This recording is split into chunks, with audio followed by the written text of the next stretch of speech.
interface of Camera Raw. And in the next video, we're going to learn about the workflow of Camera Raw. So let's go ahead and go into Camera Raw from Bridge.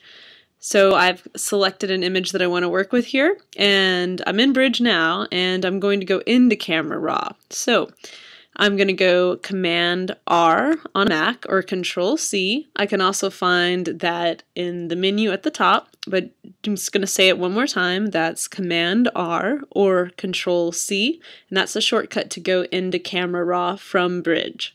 I can also go into Camera Raw from Photoshop just by opening a RAW file in Photoshop. I'm never going to be able to open a RAW file in Photoshop without going either through Bridge into Camera Raw or into Photoshop, but stopping at Camera Raw before I get there. So Photoshop's never going to let me see a raw image without seeing Camera Raw. So here we are with my image in Camera Raw. And up at the top row on the left, I just want to go through these options here. I have, and these are going to look really familiar with the ones that are in Photoshop. I have the zoom tool, and the shortcut is still Z. I have the hand tool, which if I'm zoomed in, I can use the hand tool to move around. I have the white balance tool, which we're going to find out later in class is going to be really useful for color balancing if I'm shooting with a gray card and then wanting to balance a bunch of images all at once. Okay? And I have color sampler tool, just like in Photoshop. Here I have a targeted adjustment tool, and this is going to be really great because if I want to make an adjustment just to a certain area, it works almost like an adjustment layer in Photoshop. And I have the crop tool next door, and it works just like you think. I have something if I want to straighten, and then I want to crop, that's going to be really useful. Spot removal does just what it says, so does red eye. Adjustment brush is going to work in a similar way with the other tool that I mentioned, where I can adjust a certain section. And the graduated filter, I can apply different filters that we'll look at in a minute. And here are where my preferences for Camera Raw are, and of course these are the rotate functions as well. When I move from left to right over on the right side of the screen, you can see I have Basic right here, in which I'm in. And then Basic is going to have, like just as it implies, the most basic functions to Camera Raw, where I make my exposure changes, where I increase saturation, work with temperature of my image.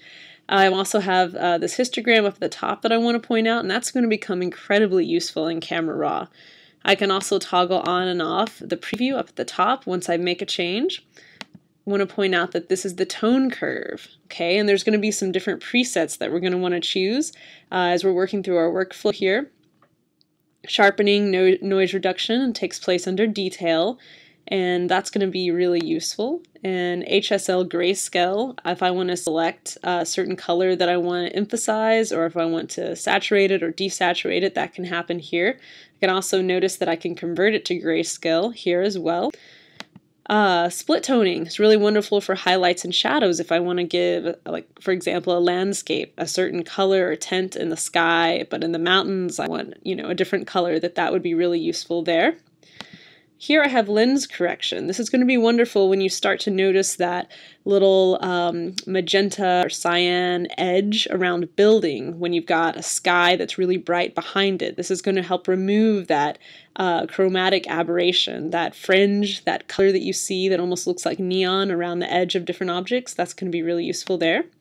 Under my effects, I have different options for, what I want to do with my effects, such as, if I want to add grain or if I want to work with the crop, the vignette crop here.